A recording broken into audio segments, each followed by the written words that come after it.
শফিকুর রহমান মাসুদ সম্পর্কে ইলিয়াস আলী বলছে যে সন্তোষ শর্মা যখন বক্তৃতা দিচ্ছিল তখন তিনি পেছনে দাঁড়িয়েছিলেন। সে বলছে ওনার সম্পর্কে যে শ্রদ্ধেয় আব্বুকে সামনে রেখে পেছনে দাঁড়িয়ে বডিগার্ড সন্তান, কত বড় ধৃষ্টতাপূর্ণ কথা।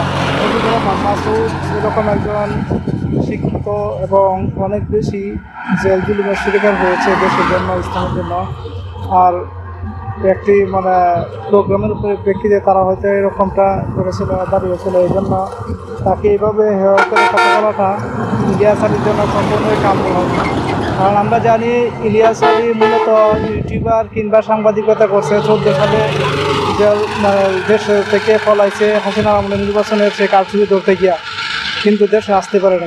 জামাতকে মূলত ভর করে এসে ইউটিউবে পরিচিত হয়েছে। জামাত শিবিরের লোকেরাই বেশি শেয়ার দিচ্ছে কিংবা তাকে সাপোর্ট করছে। আর এখন সে তাদের বিরুদ্ধেই বিভিন্ন ধরনের উল্টাপাল্টা কথা বলতেছে। এটা খুবই একটা জন্য দৃষ্টতাপূর্ণ।